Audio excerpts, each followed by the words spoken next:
देखते ले आई हूँ माँ शक्ति। आज तो जय चंद्रकुमार के मांग के 1027। आज बेहद सौभाग्य का विषय है कि आज हमारे बीच में आदरणीय अमन कुमार जी आए हैं जो गुरुग्राम में हैं। और आप जो है सॉफ्टवेयर डेवलपमेंट एक कंपनी है उसमें कैप जेमिनी टेक्नोलॉजीज में उसमें कार्यरत है। और जब का जो विषय लिया है वो है वेद माता गायत्री की उत्पत्ति गायत्री महाविज्ञान भाग 1। आज पहला पार्ट लेंगे। अब ज्यादा समय लेने से आदरणीय अमन कुमार जी से निवेदन करते हैं कि आज का उद्बोधन जारी करें। आदरणीय अमन कुमार जी। जी, आप सभी को आदरणीय भाई साहब, और आप सभी को जो है इसमें बहुत बहुत नमन है, क्योंकि आप लोग बहुत सीनियर हैं। तो इसमें जो है, जो हमने अभी तक अनुभव किया है उसको बताने का इसमें प्रयास ये करेंगे। ये पूरा का पूरा टॉपिक जो है ये गायत्री महाविज्ञान से लिया गया है। तो ये गायत्री मंत्र के साथ में अगर इसको शुरुआत करते प्रारंभ करते हैं। परम पूज्य गुरुदेव, वंदने माता जी, सभी ऋषि सत्ताओं को नमन करते हुए आइए गायत्री मंत्र के साथ में।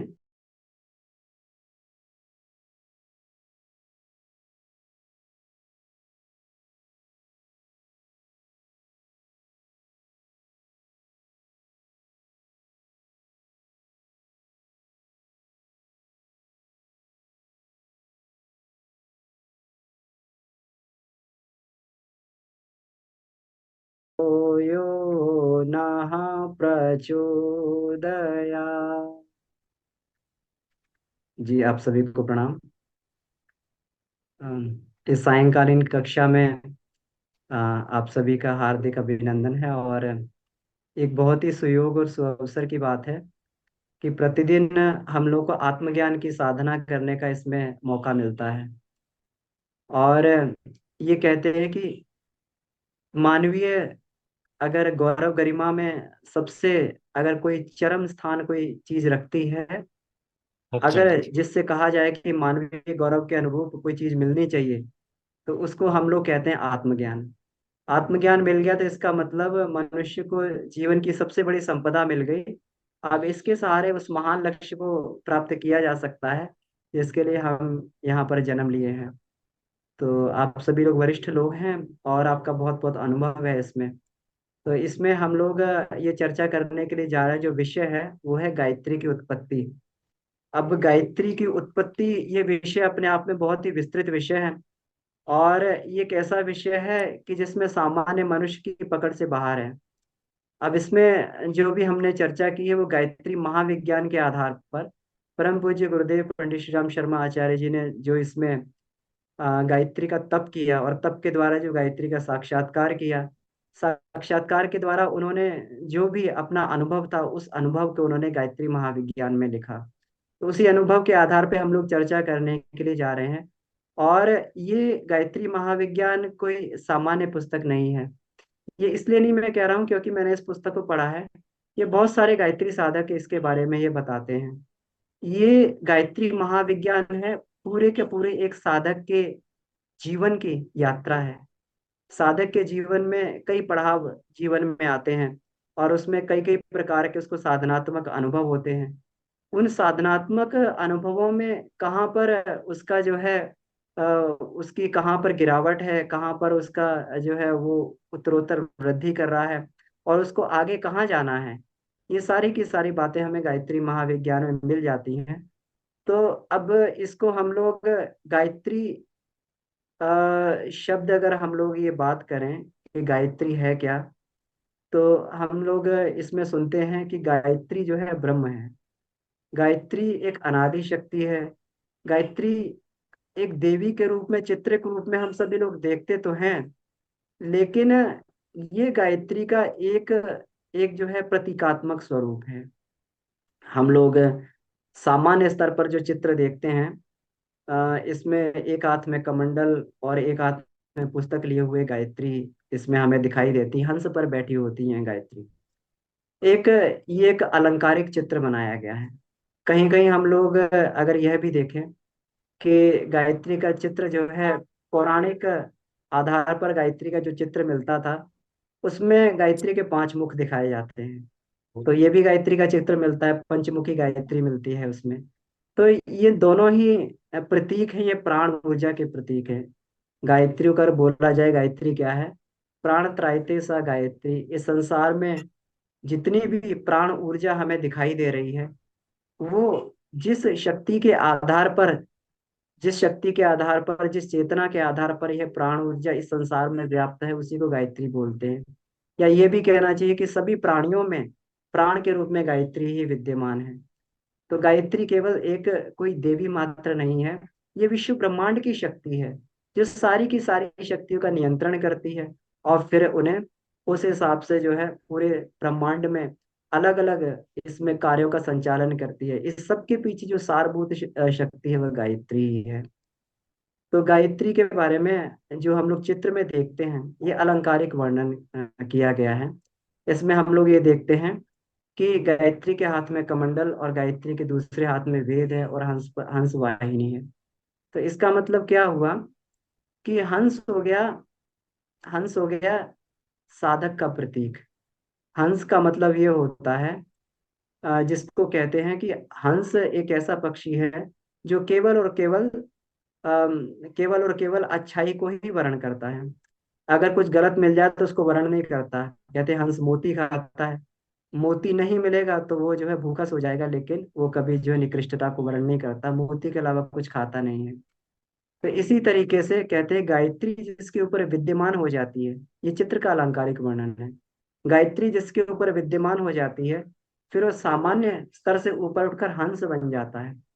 हंस जो है, ये एक प्राण की बड़ी उच्च अवस्था है, जिस समय प्राण केवल और केवल जहाँ अच्छाई को ही ग्रहण करे, जहाँ प्राण केवल सत्य प्रवृत्ति को ही ग्रहण करे, उस प्राण को जो है हंस बोला जाता है। और जब हंस जब साधक बन जाता है तो महापुरुषों की श्रेणी में आ जाता है वो। और प्राण को और परिष्कृत करते हुए जब ऋतंभरा प्रज्ञा का साक्षात्कार करता है, तो उसको उसकी परम हंस स्थिति बोलते हैं। हम लोग देखते हैं कि बहुत सारे जो है योगी जो हैं, उनके नाम के आगे महात्मा महापुरुष, उनके नाम के आगे परमहंस लगा होता है। तो परमहंस का मतलब यही हो गया कि उन्होंने अपने प्राण को इतना परिष्कृत किया, इतना परिष्कृत किया, इतनी रिफाइंड स्टेज पर पहुंच गए कि वो प्रज्ञा रूपी प्राण ऋतंभरा में बदल गया। और वो ऋतंभरा रूपी प्राण के कारण ही उन्हें परमहंस कहा जाता है। चाहे रामकृष्ण परमहंस हो, कोई भी हो, वो सब परमहंस स्थिति को प्राप्त है। परमहंस स्थिति का मतलब प्राण की एक परिष्कृत स्थिति प्राप्त है। तो गायत्री जिसके ऊपर बैठती है वो हंस बन जाता है, ये पहली बात हुई। दूसरी बात, एक हाथ में कमंडल और एक हाथ में पुस्तक की बात जो कही जाती है, उसका मतलब यही है कि ईश्वर की प्राप्ति, मतलब गायत्री के दोनों हाथों में, इसका मतलब ये हुआ कि ईश्वर की प्राप्ति कैसे होती है, गायत्री की प्राप्ति या ईश्वर की प्राप्ति कैसे हुई। तो ये बताया जाता है कि जिसे हम ये कहते हैं कि वेद जो है, ये ज्ञान का प्रतीक है, ज्ञान का, आत्मज्ञान का प्रतीक है वेद। और कमंडल जो है, इसमें जल रहता है, सरसता रहती है। तो परमात्मा की प्राप्ति के लिए दो साधन आवश्यक हैं। एक को बोलते हैं वेद, दूसरे को बोलते हैं छंद। वेद और छंद से ही परमात्मा की प्राप्ति होती है। वेद का मतलब पहले आत्मज्ञान। तो जब साधक को आत्मज्ञान होता है तो उसको समझ में आता है मेरे इस जीवन का उद्देश्य जो है अपने सही स्वरूप को पहचानना है और उस परमात्मा शक्ति का साक्षात्कार करना है, जिसने जिससे इस पूरा विश्व ब्रह्मांड जो है, इस चराचर ये पूरा का पूरा जो संचालित हो रहा है। तो यह वेद हुआ। जब उसको आत्मज्ञान होता है तो व्यक्ति एक पहला कदम अपना आगे बढ़ा लेता है। जब आत्मज्ञान हुआ, उसने आप्तवचनों को पढ़ा, तब उसके मन में एक जिज्ञासा उठती है कि इनको पढ़ तो लिया गया, इनका अनुभव भी करके देखा जाए क्रिया योग के द्वारा। इनको जो है कुछ क्रियाएं करके, चाहे उसको आसन प्राणायाम ध्यान जप त्राटक इत्यादि माध्यम से कुछ क्रियाएं करता है, और क्रियाएं करके वो उसके अनुभव में आने लगती हैं। तो आज तक जब वो ज्ञान क्लिष्ट लग रहा था, वो ज्ञान भारवाही लग रहा था, लेकिन जैसे ही हमारी क्रियाओं में आ जाता है, हमारे अनुभव में आ जाता है, तो ज्ञान बड़ा ही सरल हो जाता है। वो इतना सरल हो जाता है, इतना सरस हो जाता है कि हमें आत्मिक शांति देने लगता है। इसीलिए उसकी जो है, हम लोग उसको जल रूप में निरूपित करते हैं। जल जैसे सरस होता है, वैसे कमंडल का जल सरस होता है। तो छंद का मतलब होता है अनुभव करना। छंद का मतलब होता है अनुभव करना, और जब ज्ञान की अनुभूति होती है तब वो सरल हो जाता है। तो इस तरीके से जो गायत्री का चित्र बना हुआ इसी का प्रतीक है कि परमात्मा को जान लिया, उसको अनुभव कर लिया, और अनुभव करके साधक हंस की तरीके से बन जाता है, और फिर वो अपने उद्देश्य की तरफ उसी तरीके से अग्रसर होता है जैसे परमात्मा ने उसको अपना जीवन में उसको उद्देश्य बना के ये भेजा है। तो ये हमारी इसमें ये एक बात हुई कि ये इस तरीके से इसमें गायत्री के स्वरूप की जो अलंकारिक इसमें स्वरूप किया जाता है, तो अलंकारिक स्वरूप के रूप में इसमें ये चर्चा की बात कही जाती है। अब हम इसमें ये देखते हैं कि अ, गायत्री की उत्पत्ति के बारे में। तो जैसे मैंने पहले आप सभी से निवेदन किया था कि गायत्री तो ब्रह्म की शक्ति है, तो इसको इसको जो है सामान्य मनुष्य तो नहीं देख सकता, लेकिन वह ऋषि देख लेता है जो ब्रह्म ऋषि स्तर का हो, और वह इस शक्ति का साक्षात्कार कर लेता है। क्योंकि गायत्री क्या है? गायत्री ब्रह्म है। तो गायत्री ब्रह्म है, गायत्री आदि शक्ति है। तो ब्रह्म ऋषि स्तर का व्यक्ति जो है इसका साक्षात्कार जो है पूर्ण रूप से इसका कर लेता है, और वही वही फिर जो है इसके बारे में बताता है, वही इसका मार्गदर्शन करता है, गाइडलाइन करता है। इसलिए गायत्री का गुरु जो है वो ब्रह्म ऋषि स्तर से कम नहीं होना चाहिए। ब्रह्म ऋषि स्तर से कम होगा तो फिर वो गायत्री विषयक शंकाओं का समाधान नहीं कर सकता है, ना फिर उस आधार पर शिष्य को आगे बढ़ने की प्रेरणा और मार्गदर्शन दे सकता है। तो इतनी मिनिमल मिनिमम जो है एलिजिबिलिटी, मिनिमम क्वालिफिकेशन गायत्री के गुरु के लिए होनी चाहिए कि ब्रह्म ऋषि स्तर का हो, और वो ब्रह्म दृष्टा हो, ब्रह्म ज्ञानी हो। तो ये सारी बातें हैं। अब हम लोग ये देखते हैं कि गायत्री की उत्पत्ति के विषय पे हम लोग चर्चा करते हैं। गायत्री की उत्पत्ति, इसमें जो टॉपिक था कि वेद माता गायत्री की उत्पत्ति के बारे में हम लोग ये चर्चा करने के लिए जा रहे हैं। तो सबसे पहले हम लोग ये देखें कि वेद कहते किसको हैं, वेद है क्या। वेद माता गायत्री बोलते हैं, तो वेद वास्तव में है क्या? तो वेद वास्तव में है ज्ञान। वेद को कहते हैं ज्ञान, और ज्ञान के चार भेद होते हैं। ज्ञान के चार भेद हैं जिसको हम चार वेद भी बोलते हैं। चार प्रकार से ज्ञान को क्लासिफाई किया जा सकता है, जिसको हम लोग जो वेद भी बोलते हैं। इसको ऋक, यजुः, साम और अथर्व बोला जाता है। अब ये चारों प्रकार का जो ज्ञान है अलग अलग क्लासिफाइड है।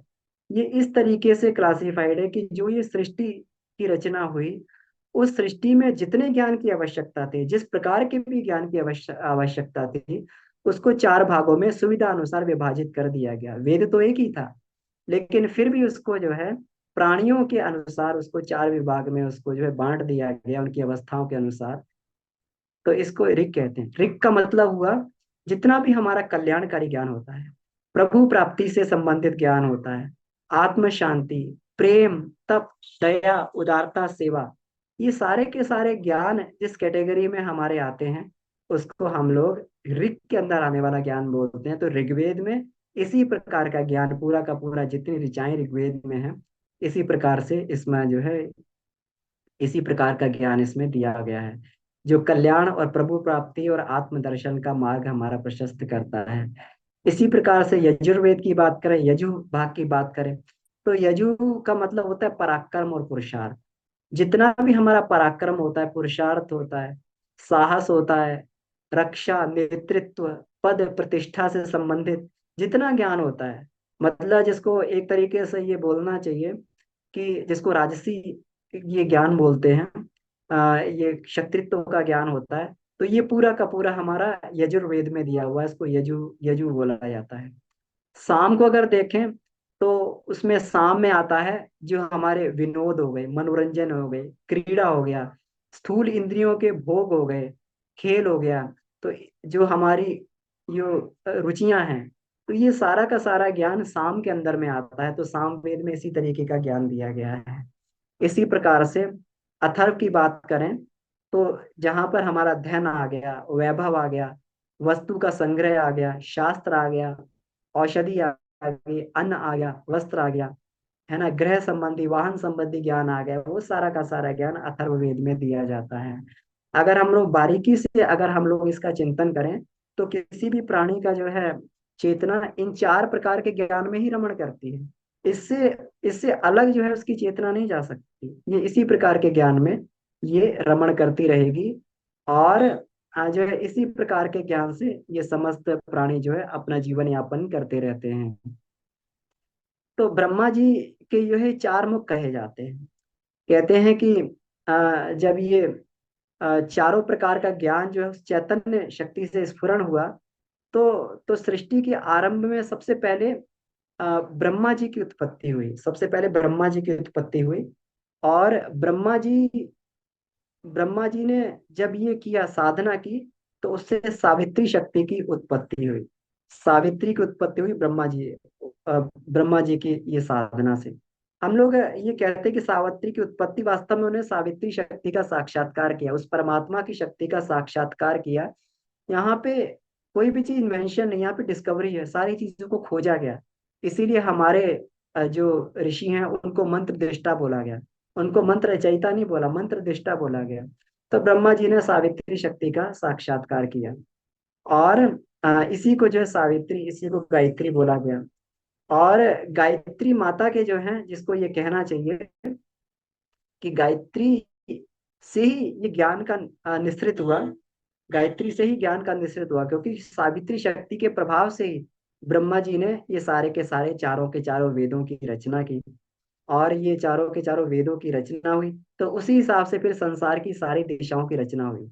तो संसार का निर्माण करने से पहले ब्रह्मा जी ने पहले गायत्री साधना की, सावित्री की साधना की। इसी को ब्रह्मा जी का और सावित्री का संयोग बताया जाता है। उससे वेदों की उत्पत्ति उत्पत्ति हुई। मतलब गायत्री ने जब ब्रह्मा जी ने जब प्राण साधना की, गायत्री की साधना की, तो उनके अंदर उस ज्ञान ज्ञान का स्फुरण हुआ। और उस ज्ञान के स्फुरण को ही उन्होंने चार भागों में विभाजित कर दिया, और वही वेद हुआ। इसीलिए गायत्री को वेद माता कहा जाता है। ये गायत्री का सूक्ष्म स्वरूप है, इसको गायत्री का सूक्ष्म स्वरूप कहते हैं। इसके बाद में, फिर इसके बाद कहते हैं कि ब्रह्मा जी ने इससे भी पूर्व, ये गायत्री का सूक्ष्म स्वरूप हुआ, वेद गायत्री का सूक्ष्म स्वरूप है। इससे भी पूर्व अम, ब्रह्मा जी ने स्थूल गायत्री का निर्माण किया। स्थूल गायत्री का निर्माण किया। और वो स्थूल गायत्री का निर्माण क्या है, वो स्थूल गायत्री क्या है? 24 अक्षर वाला गायत्री मंत्र। 24 अक्षर, इसमें भी यही बात है कि गायत्री का एक्चुअल में जो ब्रह्मा जी ने था, इस मंत्र का साक्षात्कार ही किया था।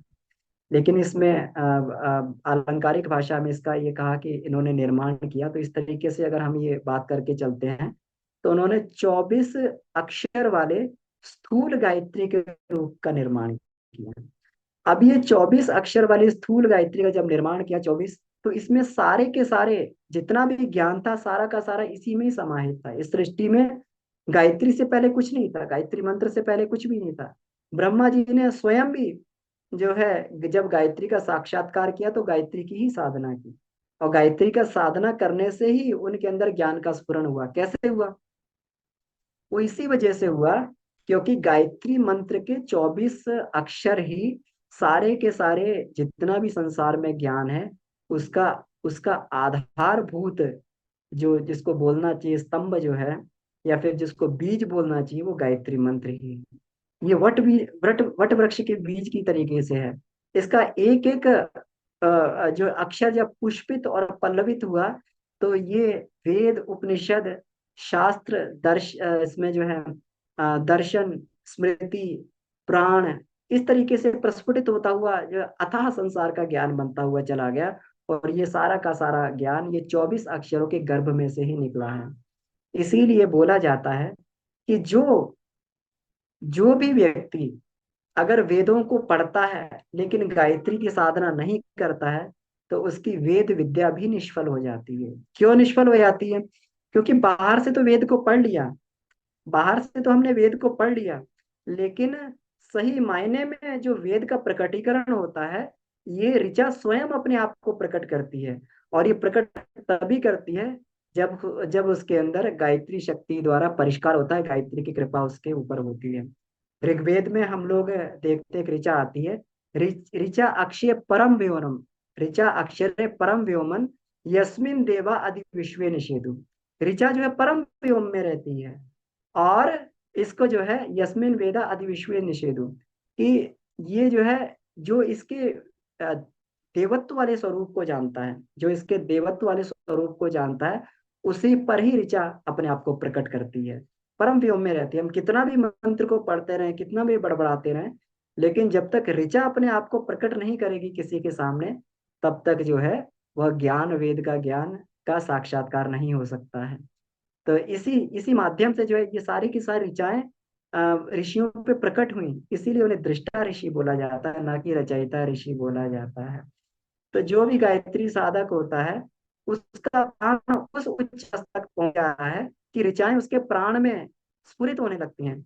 उसके प्राण में ऋचाएं जो है ऋचाओं की स्फुरना उसके प्राण में होने लगती है और वेदों का ज्ञान प्रकट होने लगता है। कबीर साहब ने बहुत अधिक उनकी शिक्षा नहीं थी, गुरुदेव की शिक्षा केवल चौथी पास थी, लेकिन क्या था, गायत्री उपासक होने की वजह से उन्होंने जो है प्राण के उपासक होने की वजह से उन्होंने पूरा का पूरा ज्ञान उनके अंदर प्रकट हुआ और उन्होंने वेदों का भाष्य किया। यही बात स्वामी दयानंद सरस्वती पे, स्वामी विवेकानंद, कितने जितने भी लोग हुए जिन्होंने वेदों उपनिषदों का, जिन्होंने भाष्यकार भी हुए, जिन्होंने साक्षात्कार किया है, वो सभी जो गायत्री शक्ति के आधार पर हुए, उन्होंने गायत्री साधना की, इसी से हुआ। तो इसीलिए इसमें कहा जाता है ये गायत्री का स्थूल रूप है। कहते हैं कि सारा का सारा ज्ञान बिल्कुल इसी तरीके से कहते हैं कि जैसे कभी जो है कहते हैं, सृष्टि में एक बार शंकर भगवान आनंद मग्न हुए, आनंद मग्न हुए। तो आनंद मग्न होने के बाद में उन्होंने आनंद मग्न होकर डमरू बजाया। तो जब आनंद मग्न मग्न होकर डमरू बजाया तो उस डमरू से 14 सूत्र निकले। उसमें अयुन, एओम, एओज, ऋलक, यवच, ऐसे करके उसमें से ध्वनियां निकली। उन्हीं सारी ध्वनियों को लेकर पाणिनि ने उन 14 सूत्रों को लेकर ये पूरे के पूरे व्याकरण की रचना कर दी 14 सूत्रों से। ये जितनी भी व्याकरण की रचना हुई है, जिसको हम काका गागा छोटा बड़ा छोटी आ ई ऊ पढ़ते हैं, ये सब सारा का सारा इन्हीं शंकर भगवान के डमरू से निकले हुए 14 सूत्रों से निकला है। और इसी को लेके पाणिनि ने पूरा का पूरा व्याकरण शास्त्र की रचना की। आज इस व्याकरण शास्त्र का महाभंडागार उपलब्ध है। यही गायत्री मंत्र के ऊपर ये बात अगर ये आती है कि गायत्री के गर्भ में से ही, गायत्री के 24 अक्षरों के गर्भ में से ही ये सारे के सारे वेद प्रकट हुए हैं, सब कुछ प्रकट हुआ है। तो जो साधक गायत्री मंत्र का उपासक होता है, जो साधक गायत्री मंत्र का जो है साधक होता है, जप करता है श्रद्धा से, उसके अंदर वेदों की ऋचाएं प्रकट होने लगती हैं। भले ही हम उपनिषदों को ना पढ़ें, भले ही वेदों को ना पढ़ें, लेकिन जब भी वेद की ऋचा और उपनिषद का जो श्लोक हमारे सामने पढ़े जाएंगे, तो उसमें हमें लगेगा कि ये तो हम जानते हैं। ये कैसे जानते हैं, तो कभी श्लोक सुना नहीं था पहले, लेकिन इसको जानते कैसे, ज्ञान को कैसे जानते हैं? इस ज्ञान को इसी तरीके से जानते हैं क्योंकि हमने गायत्री का जप किया है, हमने गायत्री के द्वारा अपना परिष्कार किया है, गायत्री शक्ति के द्वारा वे ज्ञान हमारे अंदर उद्भूत हुआ है। इसलिए उसको जो है वेद माता कहा गया है। तो गायत्री जहाँ अवतरित होती है वहां वेद माता। तो ये जो है गायत्री के स्थूल और सूक्ष्म का जो है सृष्टि के आरंभ में ये इस तरीके से ये प्रादुर्भाव हुआ। अब ये देखते हैं, अब थोड़ा इसके शक्ति पक्ष की ओर चलते हैं कि गायत्री का शक्ति पक्ष कैसे, इस संसार की रचना कैसे हुई। अभी तक तो हमने इस ज्ञान की रचना के बारे में बात किया है कि जो इस संसार की रचना का आधार था।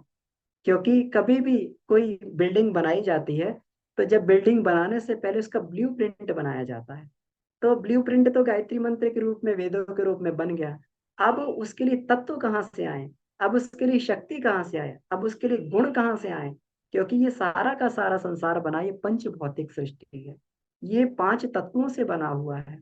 ये जो है पूरा का पूरा 3 गुणों से त्रिगुणात्मक सृष्टि है। ये उनके अलग अलग कॉम्बिनेशन से, सतरजतम के प्रभाव के अलग अलग कॉम्बिनेशन से सारी की सारी सृष्टि बनी हुई है। तो ये कैसे हमें समझ में आए, कैसे हमें पता लगे, तो इसका भी आधार गायत्री ही है। तो इसके बारे में हम लोग इसको देख के चलते हैं कि इसमें गायत्री का जो प्रादुर्भाव हुआ है ये कैसे हुआ। कहते हैं कि अनादि परम परम तत्व, जो परमात्म तत्व था अनादि, जिसको अनादि बोला है, जिसका न कोई आदि होता है न कोई अंत होता है, वह परमात्मा जो शाश्वत है, उसके अंदर से एक स्फुरना पैदा हुई, स्फुरण पैदा हुआ। कभी कभी हमारे अंदर से कोई इच्छा, कोई स्फुरण पैदा होता है कि हम ये काम करें। तो वो कोई इच्छा सामान्य चीज नहीं है, वो इच्छा होती है, इसीलिए इच्छा को इच्छा शक्ति बोला गया है। और आज इस संसार में जितने भी काम हुए हैं, जितने भी आविष्कार हुए हैं, जितने भी हमें विपुल संपदा दिखाई देती है, इन सब के पीछे अगर कोई चीज है तो इच्छा शक्ति है, मनुष्य की इच्छा शक्ति है। अगर वो इच्छा शक्ति नहीं हुई होती तो इस संसार में कोई भी रचना नहीं हो सकती थी। इसलिए ब्रह्म के अंदर भी वो स्फुरना हुई, ब्रह्म के अंदर इच्छा हुई, कौन सी इच्छा हुई? एक को हम बहुत श्याम, मैं एक से बहुत हो जाऊं। तो जब ये इच्छा उनके अंदर हुई कि मैं एक से बहुत हो जाऊं, यही इच्छा जो है पूरी की पूरी सृष्टि निर्माण का कारण बन गई। अब हम लोग, हमें इच्छा होती है तो हम लोग देखते हैं कि इच्छा के अनुसार सारे के सारे साधन जुटने लगते हैं। अब ऐसा नहीं है कि इच्छा हुई तो जो है ये हमें स्थूल में हम लोग देखते हैं कि कैसे कैसे काम हुआ। एक इच्छा से ही, प्राणवान व्यक्ति की जब इच्छा होती है तो सृष्टि में हलचल पैदा हो जाती है।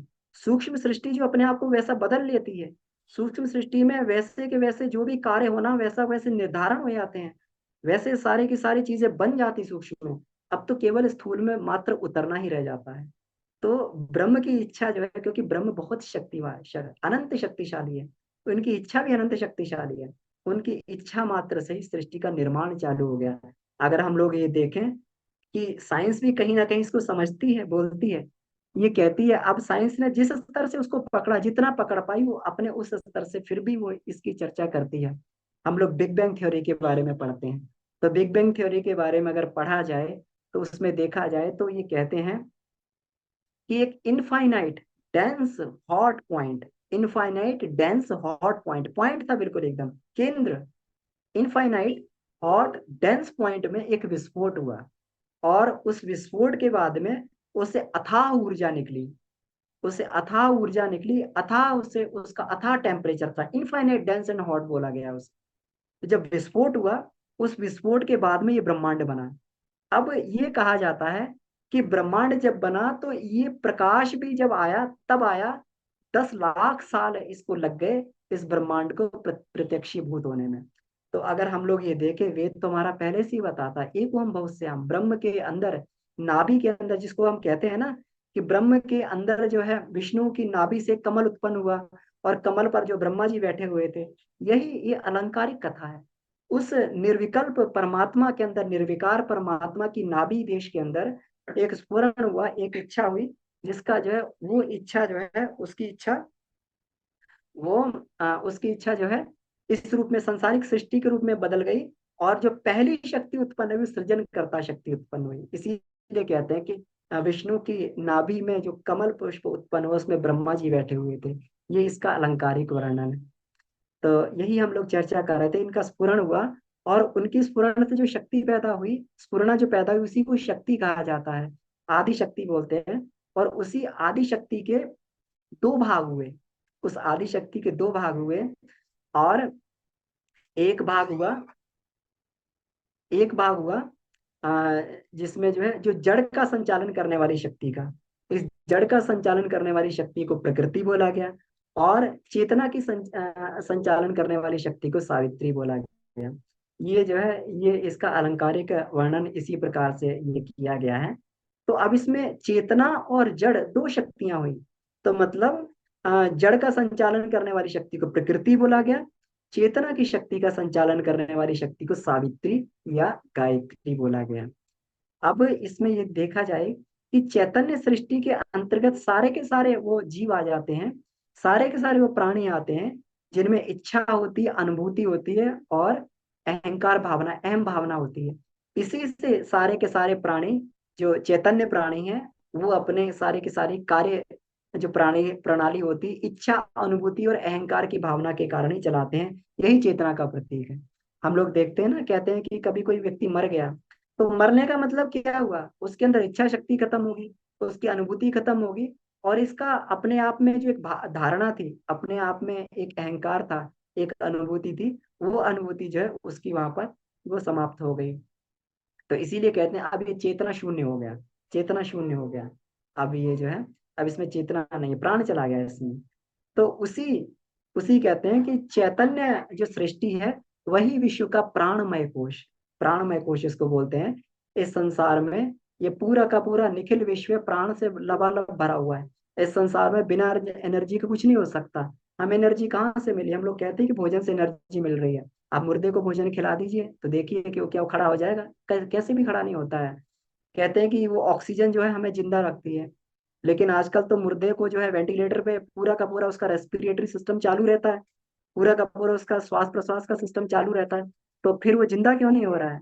क्योंकि उसके अंदर जो उसको चलाने वाली चेतन ऊर्जा थी, वो प्राण ऊर्जा, सावित्री ऊर्जा थी, गायत्री ऊर्जा थी, वो उसके अंदर से निकल गई है।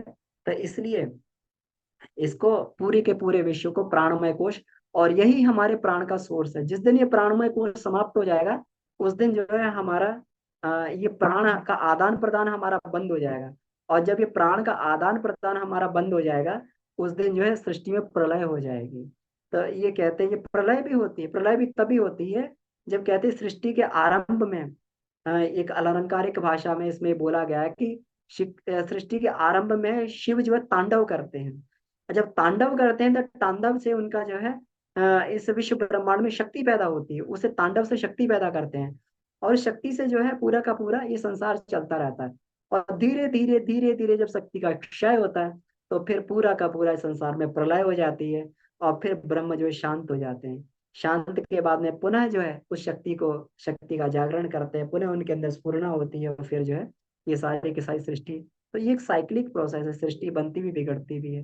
तो यहाँ पर चैतन्य तत्व की बात हुई, वो इस सृष्टि का प्राणमय कोश है। तो अभी तक हम लोगों ने ये देखा कि जिसको हम लोग जो ब्रह्म की स्फुरना से गायत्री का प्रादुर्भाव हुआ, तो गायत्री ही चेतन शक्ति है और वही विश्व का प्राणमय कोश है।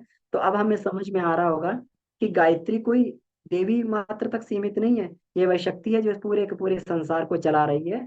इसीलिए जिस गायत्री के देवता को हम सविता बोलते हैं, तो सविता के बारे में ये कहा गया, सविता सर्वभूतानां सर्वभावान सूयते। सविता सर्वभूतानां सर्वभावान सूयते, सवनात् प्रेरणा चैव तेन सविता उच्यते। कि सविता सर्वभूता नाम, जितने भी संसार में भूत हैं, जितने भी संसार में प्राणी हैं, चर चराचर जगत है, सर्वभूता नाम सर्व भावान सुहित, जितनी भी भावनाएं उनमें जो पैदा की जा रही है, उनमें संचारित की जा रही है, सविता ही उनको उनके अंदर संचार करते हैं। और सवनात् प्रेरणा चैव, जो प्रेरणा भी देते हैं कुछ करने की, सवनात् प्रेरणा चैव तेन सविता उच्यते, उन्हीं को सविता बोला जाता है। सविता का मतलब सवन करने वाली शक्ति, जो हमारे शरीर का, जो हमारे मन का, जो हमारी भावनाओं का सवन करे, मतलब पैदा करे, उसको बॉर्न करे, उसी शक्ति को सविता बोला जाता है। और गायत्री का देवता सविता ही है। तो सविता से ही पूरी की पूरी ये सृष्टि संचालित है, यानी गायत्री से पूरी की पूरी सृष्टि संचालित है, गायत्री की प्रेरणा से। अब इसके बाद में ये देखें कि जो प्राण, जो चैतन्य तत्व है, जो प्राण जो चैतन्य तत्व है, अब वो प्राण किस प्रकार का होता है।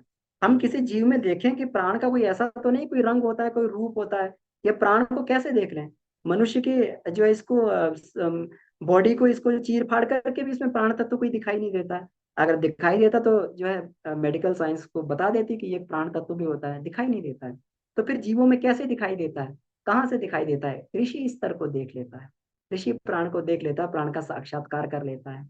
तो कहते हैं कि प्राण के तीन वर्ग होते हैं, तीन कैटेगरीज प्राण की होती हैं, जिसको हम विचार, संकल्प और भाव बोलते हैं। विचार, संकल्प और भाव, ये तीन हमारे प्राण के रूप हैं। और ये तीनों ही प्राण के रूप जो है हमारे तीन बॉडीज को, स्थूल, सूक्ष्म और कारण शरीरों को चलाते हैं। मतलब हर एक शरीर का भोजन प्राण है, उसी से ये चल रहा है, उसी से ये सब कुछ कर रहा है। और ये तीनों ही प्राण के ही अलग अलग रूप हैं। जैसे हम लोग ये देखें कि हमारे जो है स्थूल शरीर में संकल्प होता है, संकल्प हमारे अंदर उठता है, उसी के हिसाब से हमारे कर्म होते हैं। विचार हमारा सूक्ष्म शरीर का भाग है। हमारे शरीर में जो है, जो हमारे मस्तिष्क में विचार इत्यादि उठते रहते हैं, तो ये क्या है? ये हमारे सूक्ष्म शरीर का ये भाग है, विचार है, सूक्ष्म शरीर का प्राण विचार है। इसी तरीके से कारण शरीर का जो प्राण होता है वो भाव होता है, भाव जगत। तो इसीलिए हम जो कहते हैं, और ये बड़ा प्रबल होता है, कारण शरीर बड़ा प्रबल होता है, इसी को कॉजल बॉडी बोलते हैं। इसी से जो है, जो निर्लिप्त आत्मा होती है, जीव के बंधन में बनती है, बंधन में बंधकर जीव कहलाती है, ये इतना पावरफुल होता है, इसी को कॉजल बॉडी, कारण बोलते हैं। यानी आज जो भी हम हैं, ये जो भी हम हैं, वो केवल अपने कारण शरीर के कारण ही है, अपने भाव जगत के कारण ही है। इसीलिए भगवान कृष्ण गीता में बोलते हैं, यस श्रद्धा स एव स, जिसकी जैसी श्रद्धा है वो वैसा ही है। ये भाव जगत की बात है। कारण शरीर जो है श्रद्धा का विषय है और भाव का विषय है। तो इसीलिए जब भी हम परमात्मा से प्रार्थना करते हैं, तो हम सबसे पहले यही मांगते हैं कि हे परमात्मा, हमारे भावों को उज्ज्वल कीजिए, यज्ञ रूप प्रभु हमारे भाव उज्जवल कीजिए। परमात्मा से इससे नीचे की चीज नहीं मांगते। जिस दिन हमारे भाव उज्जवल हो जाएंगे, उस दिन हमारे विचार भी अपने आप उज्जवल हो जाएंगे, और संकल्प भी वैसे उभरेंगे, और कर्म भी वैसे उभरेगा। इसलिए भाव उज्जवल करने की बात हम लोग करते हैं। तो गायत्री जो है इन तीनों का ही परिष्कार करती है। ये सबसे पहले भाव का परिष्कार करती है। हम लोग जिसको बोलते हैं अथर्ववेद के मंत्र में, ओम स्तुता मया वरदा वेद माता प्रचोदयंत पावमानी द्विजानम। ये पावमानी जो बनाती, पवित्र बनाती गायत्री, तो केवल हमारे भाव को ही पवित्र बनाती है। ये हमारे अहंकार को बदल देती है, हमारी हमारे बारे में मान्यता को गायत्री बदल देती है। और जिस क्षण व्यक्ति की मान्यताएं बदल जाती हैं, उस क्षण उसके जीवन का आमूल चूल परिवर्तन हो जाता है। ये मान्यता बदलना कोई सामान्य चीज नहीं है। ये मान्यता बड़े ही, उससे या तो साधना के द्वारा बदली जाती है, या फिर ईश्वरी कृपा से। वाल्मीकि रत्नाकर डाकू थे, उनकी मान्यता, जब नारद जी ने उनकी मान्यता बदल दी, केवल उन्होंने ये कहा कि तुम जाके ये देख के आओ कि जिनके लिए तुम ये कमा रहे हो, जिनके लिए तुम ये पाप कर रहे हो, क्या वो तुम्हारे पाप में भागीदार हैं? क्या जिनको संसाधन दे रहे हो ये पाप करके, क्या वो तुम्हारे पाप में भागीदार है? किसी ने भी उसको पाप में भागीदार बनना स्वीकार नहीं किया। उनके अंदर जो उनके अहंकार को चोट लगी, उनकी मान्यता को चोट लगी कि ये मेरी डाकू की मान्यता है, ये सही मान्यता नहीं है मेरे बारे में। तो फिर मैं कौन हूँ, मैं क्या हूँ? मुझे समझना चाहिए स्वरूप को। तो फिर इतनी तपस्या की कि उल्टा नाम जपे जग जाहि, वाल्मीकि वही ब्रह्म समाई।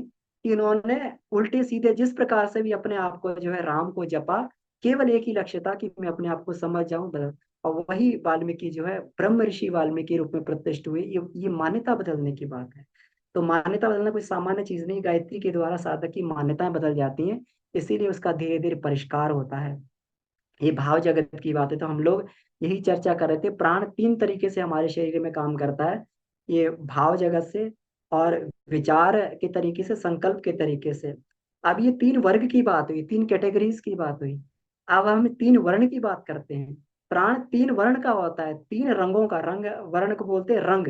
तीन रंगों का भी होता है प्राण। किस रंग का होता है? वो सत का होता है, रज का होता है, तम का होता है। सत रज और तम। जब प्राण सतोगुणी होता है तो उसको प्रकाशमान बोलते हैं। सतोगुणी प्राण होता है तो व्यक्ति ज्ञान की खोज में लग जाता है, ये जिसको हम लोग कहें।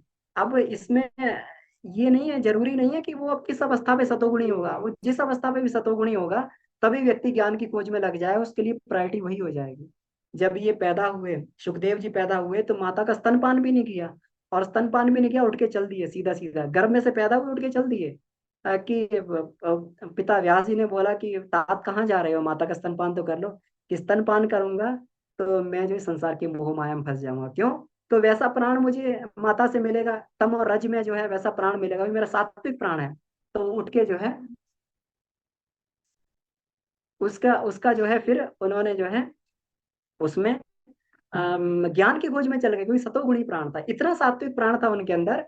कि वो जो जो कहते हैं कि जब वो निकलते थे, तो स्त्रियां जब तालाब में नग्न वस्त्र से नहा रही, वो अपने निर्वस्त्र नहा रही होती थी, तो वो भी वस्त्र नहीं पहनती थी। वो कहती थी कि इनके मन में कोई विकार ही नहीं है, पूरे का पूरा सतोगुणी व्यक्ति है। और जब कहते हैं, एक बार कहानी आती है ना, कि जब एक बार सुखदेव जी निकले, तो जो है स्त्रियां नहा रही थी, तो उन्हें कोई प्रतिक्रिया नहीं दी। लेकिन व्यास जी निकले तो फटाफट उठ के जो अपने वस्त्रों को पहनने लगे। क्यों? तो फिर व्यास जी ने पूछा कि मैं तो, वो तो अभी बच्चा है, बालक है, और मैं तो इतना बूढ़ा हूँ, सब कुछ हूँ। तो उन्होंने कहा कि सुखदेव जी निर्लिप्त हैं। और निर्लिप्त इसी वजह से क्योंकि उनके अंदर जो है यही सत तत्व का उनके अंदर। तो जब सत्य तत्व व्यक्ति के अंदर आता है, तो ज्ञान की खोज में लग जाता है। इसीलिए जिनको भी ज्ञान की खोज करनी है, जिनको भी योग मार्ग पर आगे बढ़ना है, उनको सतोगुण को बढ़ाने के लिए बोला जाता है। और दूसरा है, प्राण जो सतोगुणी होता है, रजोगुणी। जब रजोगुणी होता है, तब व्यक्ति जो है संसार की ओर उन्मुख होता है। तब तब संसार के उन्मुख होता है, संसार की एक्टिविटीज में लगता है। तब पूरा सतोगुणी होके काम भी नहीं चलेगा, क्योंकि संसार में रहना और यहीं पे हमें जीवन यापन भी करना है। तो इसलिए रजोगुणी का भी मिश्रण भी हमारे अंदर होता है, ताकि हम अपने सांसारिक उत्तरदायित्व का पालन कर सकें। और जब प्राण तमोगुणी होता है, तो तमोगुणी प्राण का मतलब है, वो फिर शक्ति के रूप में प्रकट होता है। तम का मतलब होता है शक्ति। भगवान शिव जो है तम के प्रतीक है। अब तम का मतलब हम तमोगुणी निकृष्ट को भी बोलते हैं, लेकिन तमोगुणी निकृष्टता ये हुई जब तमोगुणी प्राण जो है, जब निकृष्टता के स्तर को प्राप्त होता है। जब तम का परिष्कार हो जाता है, तो भगवान शंकर के रूप में प्रकट होता है। और जब तम का जो है जब यही तमोगुणी प्राण जो है विकृत स्थिति को प्राप्त होता है तो आलस्य प्रमाद के रूप में प्रकट हो जाता है व्यक्ति के जीवन में। इसलिए तम खराब नहीं है, तम की विकृति खराब है। ये तीनों की तीनों प्राण के ही वर्ण है। तम शक्ति है, रज वैभव है, तो सत्य सद्गुण है, सत्य जो है ये ज्ञान है। ये तीनों, यही तीन। अब ये जीवों के अंदर इसी तरीके से हमें दिखाई देता है। अब हम समझ सकते हैं कि किसी भी व्यक्ति के अंदर, किसी भी प्राणी के अंदर उसके स्तर को देख के हम समझ सकते हैं उसका प्राण किस तरीके से है, उसका प्राण कैसा है। तो जो है ये प्राण जो है तीन वर्ण का होता है, सतरजतम, और तीन वर्ग का होता है विचार, संकल्प और भाव। इन्हीं तीनों तत्वों को लेके जीवात्मा के सूक्ष्म कारण और स्थूल शरीरों का निर्माण होता है। इसीलिए ये यही प्राण तत्व से निर्माण हुआ है। ये प्राण तत्व के अलग अलग फॉर्मेशन है, जिस प्रकार कहते हैं ना कि मतलब नमक मिर्च मसाले तो वही होते हैं, उन्हीं के चेंज करने से जो है पकवान कुछ के कुछ बन जाते हैं। उसमें नमक मिर्च में थोड़ा मीठा डाल दो तो गुजराती बन जाता है, थोड़ा और मसाला उसमें तेज कर दो तो वो जो है उसमें मिर्ची डाल दो राजस्थानी बन जाता है, कुछ उसमें मसाले डाल दो तो पंजाबी खाना बन जाता है। तो इस तरीके से जो है वो कॉम्बिनेशन होने से केवल जो है व्यक्तियों के शरीर जो है उसी प्रकार से उनकी आत्माएं, उनके जीवों के शरीर है, जीवात्मा शरीर उसी प्रकार से बनते रहते हैं। तो अलग अलग जीवात्माओं के शरीर के लिए, निर्माण के लिए जिस प्राण की आवश्यकता पड़ी, वो तीन वर्गों में, तीन वर्णों में बना। तो सृष्टि के निर्माण में ये सारा काम होता रहा। सृष्टि के जो उद्भव में ही जब सृष्टि का निर्माण हो रहा था, उसी में जो है गायत्री जो शक्ति की उत्पत्ति और प्रादुर्भाव होता है, हो रहा था, उसी में जो है ये प्राण की अलग अलग स्टेजेस, अलग अलग ये सब चीज बनती रही। इसी को जो है ये कहा गया। तो अब इसमें, अब ये सूक्ष्म सृष्टि की तो बात हो गई, चैतन्य सृष्टि की तो बात हो गई, है ना। अब जड़ सृष्टि की बात आई, क्योंकि अब चैतन्य से तो केवल काम नहीं चलेगा। चेतना का प्रकटीकरण तो तभी हो सकता है जब उसको स्थूल का आधार मिले। नहीं तो अब चेतना के रूप में तो तमाम जो है आत्माएं हमारे आसपास घूमती रहती हैं। पितृ आत्माएं घूमती रहती हैं, प्रेत आत्माएं घूमती रहती हैं, पिशाच आत्माएं घूमती रहती हैं। हमें नहीं दिखाई देती, हमको नहीं पता लगता। उनका प्रकटीकरण, चेतना का प्रकटीकरण जो है बिना जड़ के नहीं हो पाता है। इसलिए परमात्मा ने जड़ सृष्टि का निर्माण करने के लिए पंचभूतों की रचना की, पंच भौतिक पंच तत्वों की रचना की, जिसको हम लोग जो है पृथ्वी, जल, अग्नि, वायु और आकाश बोलते हैं। इन्हीं तीनों के कॉम्बिनेशन से पूरे के पूरे संसार में जो स्थूल ये दिखाई देते हैं, ठोस, द्रव और गैस, ये तीनों के तीनों ये परमाणुओं की गतिविधियां हैं। अब हम लोग अगर ये देखें तो जड़ सृष्टि का आधार क्या है, ये परमाणु है, एटम। परमाणु जड़ सृष्टि का आधार है।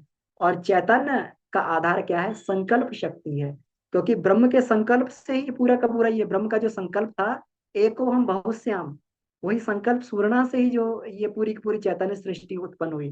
तो जो जड़ का आधार परमाणु हुआ और चैतन्य का आधार संकल्प शक्ति हुआ। अब दोनों में दोनों ही शक्तियां हैं, दोनों में क्रिया है। ऐसा नहीं कि जड़ का मतलब ये जड़ हो गया, लेकिन जड़ का मतलब इसलिए जड़ हुआ क्योंकि उनके अंदर ज्ञान नहीं होता है। उनके अंदर जो वो जिसके लिए प्रोग्राम कर दिए गए, जिसके लिए बना दिए गए, वो उसी तरीके से काम कर रहे हैं। हम लोग कहते हैं ना फर्मवेयर होता है। हमारी हमारे हमारी जितनी भी डिवाइसेज हैं सब में फर्मवेयर आता है। फर्मवेयर का मतलब क्या होता है, फर्मवेयर का मतलब जिसको बदला ना जा सके। उसको डिवाइस को, उसको जिस हिसाब से प्रोग्राम कर दिया गया उस हिसाब से चल रही है। अगर मोबाइल फोन है तो मोबाइल फोन में जो चिप लगी है उसको प्रोग्राम कर दिया गया, तो डाटा को मॉड्यूलेशन डीमॉड्यूलेशन करने के लिए ही उसका ये बना हुआ है। ऐसा अगर सेम चिप में जो है अगर प्रोग्रामिंग दूसरी कर देंगे, तो वही चिप जो है दूसरे उसमें डिवाइस में लग के दूसरे उसका काम करने लगेगी। तो इसका मतलब जो फर्मवेयर है, तो जो जो हमारा ये बना दिया गया, फर्मवेयर बना दिया गया, तो इसका मतलब ये जड़ परमाणु है, उनको एक बार जिसके लिए प्रोग्राम कर दिया गया, वो उसी तरीके से प्रोग्राम वो काम कर रहे हैं। हम लोग देखते हैं कि हम लोग साइंस के बहुत सारे स्टूडेंट इसमें होंगे और रहे भी होंगे, कि मतलब कहते हैं कि एटम में जो है इलेक्ट्रॉन्स घूमते हैं, और उन इलेक्ट्रॉन्स की फिक्स्ड कक्षाएं होती हैं, फिक्स्ड क्लासेस होती हैं उनकी, फिक्स्ड क्लासेस होती हैं। और वो अपनी क्लास में ही इलेक्ट्रॉन घूमते हैं। ऐसा नहीं है कि वो जो है छटक के दूसरे क्लास में पहुंच जाएंगे। कब पहुंचते हैं, जब उन्हें बाहर से ऊर्जा दी जाती है, तो वो अपनी क्लास से ऊपर उठ के दूसरे की क्लास में पहुंच जाते हैं। और जब तक उसकी ऊर्जा का स्तर बना रहता है तब तक उस क्लास में घूमते हैं। नहीं तो जैसे ही वो ऊर्जा का स्तर बंद हुआ बाहरी ऊर्जा का, तो पुनः अपनी ग्राउंड स्टेट में लौट आते हैं। वो कभी भी जो है अपनी प्रकृति से हटते नहीं है, इसीलिए उनको जड़त्व बोला गया। क्रिया दोनों में है, जड़ सृष्टि में भी क्रिया है, वो भी क्रियात्मक है, पूरी पूरी क्रिया हो रही है। और वहां पर भी शक्ति काम करी, अथाह शक्ति काम कर रही है परमाणु की। लेकिन उसमें केवल चैतन्यता नहीं, उसमें इच्छा नहीं, अनुभूति नहीं है, और नहीं है।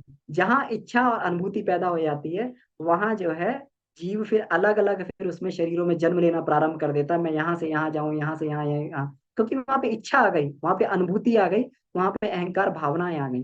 तो जीवों की अहंकार भावनाएं उनकी, ये जो है इसी तरीके से ये बदलती रहती हैं।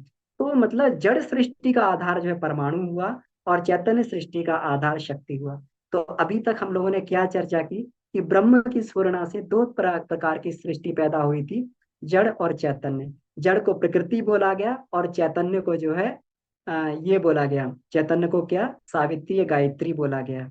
तो गायत्री पूरी की पूरी चेतना का संचार, या फिर चेतन शक्ति का जो ये करती है, वो गायत्री शक्ति ही करती है। और जड़ शक्ति का जो संचालन करती है, उसी को प्रकृति बोलते हैं। तो गायत्री के यहाँ तक के रूप तक हम लोग ये चर्चा कर ली। अब क्रिया दोनों सृष्टियों में होती है। तो जो चैतन्य सृष्टि है, उसमें अलग अलग अहंकार, अहम भावना, संकल्प और प्रेरणा उसमें उठती रहती हैं।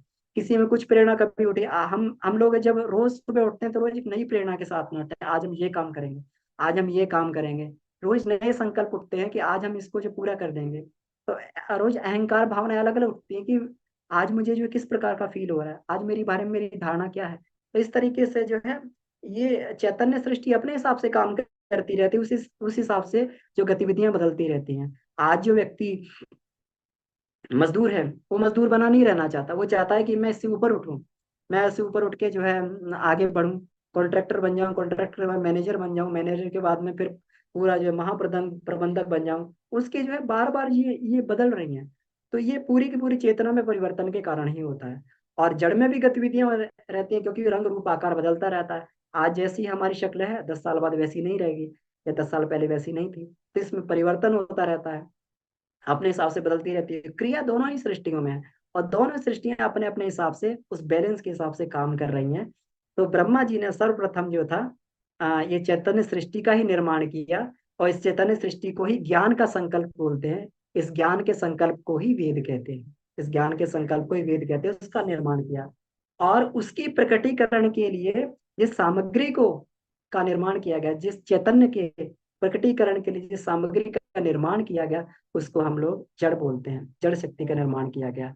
तो संकल्प शक्ति जो है, इसको चैतन्य सत बोला गया, चैतन्य सत बोला गया। इसको ब्रह्मा जी की पत्नी गायत्री बोला गया, जिसको अलंकारिक भाषा में हम लोग कहते हैं ना कि ब्रह्मा जी की दो पत्नियां थी, गायत्री थी, सावित्री थी। ये ऐसा नहीं है, ये कोई हमारी तरीके से नहीं, जैसे हमारी पत्नियां होती हैं और हमारी जैसे पति पत्नी के संबंध होते हैं, वैसे ही ये नहीं है। पत्नी का मतलब ये हो गया कि वो शक्ति थी, और उस शक्ति के संयोग से ब्रह्मा शक्ति ने गायत्री शक्ति के संयोग से जो है ये वेदों का आविर्भाव हुआ। वेद इसीलिए जो ब्रह्मा वेदों के पिता गायत्री माता है। तो ब्रह्मा जी को गायत्री की पत्नी कहा गया, और सावित्री को जो है उनकी परमाणु शक्ति उनकी पुत्री के नाम से प्रसिद्ध हुई। ये इसमें ये कहा गया है, परमाणु शक्ति के नाम से ये प्रसिद्ध हुई। तो सबसे पहले जो गायत्री का आविर्भाव हुआ, फिर परमाणु शक्ति का आविर्भाव हुआ, क्योंकि जड़ शक्ति का निर्माण की जरूरत थी। तो ब्रह्मा जी और गायत्री के संयोग से सावित्री शक्ति अर्थात परमाणु शक्ति का आविर्भाव हुआ, वो उनकी पुत्री नाम से प्रसिद्ध हुई। ये अलंकारिक पौराणिक व्याख्या है। इसमें हमें ये नहीं मान लेना चाहिए कि मतलब ये इसी तरीके से हमारी तरीके से जो है वहां पर उसी तरीके से पति पत्नी के जैसे हमारे गृहस्थ के संबंध होते वैसे उनके होते। ये तो शक्तियों का सामंजस्य है, शक्तियों का समन्वय है। तो इसी तरीके से जो है इस चैप्टर में ये पूरा दिया गया है। तो इस चैप्टर के आधार पे मैंने जो है अपनी सामर्थ्य अनुसार परम पूज्य गुरुदेव के इसको मैंने आपके सामने रखने का प्रयास किया। तो जी, तो अब इसके बाद में कहीं कोई चर्चा हो या आप सभी का अनुभव हो, तो उसमें ये हम लोग आगे ये चर्चा कर सकते हैं। बहुत बहुत धन्यवाद आदरणीय अमन कुमार जी। आज आपने पार्ट 1 लिया गायत्री महाविज्ञान का। सभी लोग अनम्यूट हैं, अगर किसी की कोई जिज्ञासा हो तो आदरणीय अमन कुमार जी आपसे पूछ सकते हैं। बाद में देव विशाल को नमस्कार। सब धन्यवाद करें। नमस्कार अमन कुमार जी, बहुत बहुत अच्छा लगा आपका पूरा सावित्री और गायत्री के बारे में, आप प्रादुर्भाव के बारे में बताया। अच्छा, इसमें कहानियों में सुना है मैंने, जो विश्वामित्र का संबंध कहाँ से गायत्री से होता है? वो भी सुनते आ रहे हैं कि विश्वामित्र मुनि का कुछ संबंध था गायत्री से, वो वो कैसे था। कह रहे गायत्री की रचना उन्होंने की थी, एक मशहूर यही है। जी जी जी। तो बाबूजी आपने बिल्कुल सही कहा कि विश्वामित्र जी का संबंध तो जो हमारे आधुनिक सृष्टि है उसमें गायत्री मंत्र के दृष्टा ऋषि जो है उनको विश्वामित्र को माना जाता है, विश्वामित्र जी को माना जाता है। उन्होंने जो ये इसमें ये तत्सवितुर्वरेण्यम भर्गो देवस्य धीमहि धियो यो न प्रचोदयात्, ये 24 अक्षरों का उन्होंने साक्षात्कार किया। और इस 24 अक्षरों के साक्षात्कार के आधार पे, क्योंकि ऐसा है कि ये ऋचाएं हमेशा परम व्योम में रहती हैं, ये आकाश में रहती हैं। और इन ऋचाओं को कोई भी ऋषि अगर ये साधना करते हैं तो इन ऋचाओं को जो है साधना के आधार पर वो इन ऋचाओं को पकड़ लेते हैं। और इन ऋचाओं को पकड़ने के बाद में इनको छंदबद्ध करते हैं। क्योंकि हम लोग किसी भी चीज को देखें, कोई मंत्र होता है उसके साथ में तीन चीजें जुड़ी होती हैं। एक उस मंत्र का छंद होता है, एक उस मंत्र का देवता होता है, और एक उस मंत्र का ऋषि होता है। ऋषि, छंद और देवता। तो किसी भी अगर वेद में भी पढ़ेंगे तो हर ऋचा के साथ में ये दिया गया है कि इस ऋचा का ऋषि कौन है, देवता कौन है, और छंद क्या है इसका। तब इसको देखते हैं कि छंद होता है, जैसे हम लोग अब पहले चर्चा कर रहे थे, तो गायत्री मंत्र तो सूक्ष्म में उपलब्ध था। गायत्री मंत्र तो सूक्ष्म में ब्रह्मांड में उपलब्ध था। लेकिन इसका स्थूल का प्रकटीकरण हमारे अनुसार कैसे हो। सामान्य हम लोग तो स्थूल हैं और हमें तो स्थूल आधार चाहिए। इस स्थूल का इन ध्वनियों का प्रकटीकरण कैसे हुआ। तो इसका प्रकटीकरण जो है ये जो विश्वामित्र ऋषि हैं इन्होंने तपश्चर्या की। और तपश्चर्या के बाद में इन्होंने उन सुपरसोनिक साउंड्स को, जिसको हम लोग जो कहते हैं पराध्वनियों को अनुभव किया। उन पराध्वनियों को जब इन्होंने अनुभव किया अपनी आत्मा के अंदर, तो फिर ध्वनियों को अनुभव करके अब उसको मुख के द्वारा कैसे उच्चारण किया जाए। उन ध्वनियों को एग्जैक्ट अपने, जैसे हमारे मुंह से जो बात निकल रही है, आवाज निकल रही है, उस फ्रीक्वेंसी को उन पराध्वनियों से मैच करने के लिए कुछ कुछ शब्दों की जो है उसके साथ में शब्दों में उसको पिरो दिया गया। मतलब जो सूक्ष्म गायत्री मंत्र था उन्होंने उसको छंदबद्ध किया है कि ये शब्द अगर हम लोग बोलेंगे तो उन सूक्ष्म ध्वनियों को, उन पराध्वनियों को अपने मुख के माध्यम से पैदा किया जा सकता है। तो ये छंद का आविष्कार जो विश्वामित्र जी ने किया नहीं, गायत्री धन्यवाद। लेकिन को। जी लेकिन गायत्री तो ऋग्वेद में भी है। बिल्कुल, गायत्री तो फिर ऋग्वेद में है। क्या विश्वामित्र, जब विश्वामित्र जी से पहले क्या वेद नहीं थे क्या? बिल्कुल थे। बिल्कुल, आप फिर बिल्कुल सही कह रहे हैं। गायत्री गायत्री उसमें भी है। लेकिन हर समय जो है जब ये सृष्टि बनती है या हर युग में कोई ना कोई विश्वामित्र आता है ना। वो मंत्र की महिमा लुप्त हो जाती है, मंत्र लुप्त प्राय हो जाता है। महिमा अगर हम महिमा लोग ये महिमा। देखें अगर हम लोग ये देखें किसी तरीके से, अगर इस कलयुग में भी देखें हम लोग कि धीरे धीरे गायत्री मंत्र विलुप्त होता जा रहा था। बहुत कम लोग जो है गायत्री मंत्र के बारे में जानते थे, क्योंकि ये जो है कुछ एक व्यक्तियों तक सीमित रहता हुआ चला जा रहा था। लोग गायत्री मंत्र का उच्चारण नहीं जानते थे। गायत्री मंत्र के शब्दों के बारे में, गायत्री मंत्र के स्वर के बारे में उन्हें मालूम नहीं था। तो अब जैसे हम लोग ये कहें कि फिर एक विश्वामित्र विश्वामित्र एक पदवी होती है। ये कोई खास कोई ऋषि नहीं है, कि पदवी होती है। जो भी व्यक्ति उस काल में आकर गायत्री का साक्षात्कार करके गायत्री का पुनरुद्धार करते हैं उसको उस युग का विश्वामित्र कहा जाता है। तो ये जो हर युग के विश्वामित्र अलग अलग होते हैं। अब इस युग में हम लोग ये देखें तो स्वामी दयानंद सरस्वती आए, परम पूज्य गुरुदेव आए, तो ये सभी विश्वामित्र स्तर की आत्माएं थी। अगर ये नहीं होते तो आज हम लोग ये जितने स्तर से हम लोग गायत्री मंत्र सुन पा रहे हैं, बोल पा रहे हैं, तो हमें मालूम भी नहीं होता ये गायत्री का छंद कहीं ना कहीं लुप्त हो गया होता। बिल्कुल ठीक। सही है, क्योंकि बचपन में हमें याद है कि जब गायत्री मंत्र बोला गया था तो कान में बोला गया था, बिल्कुल और कहा कहा गया था कि किसी को नहीं बताना।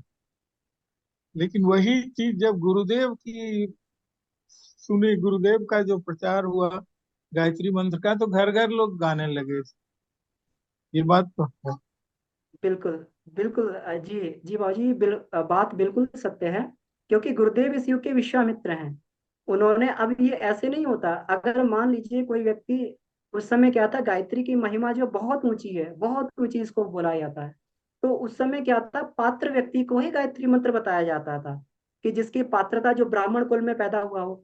अब आजकल तो मतलब, अब उस समय वर्ण व्यवस्था थी, वो वैज्ञानिक व्यवस्था थी।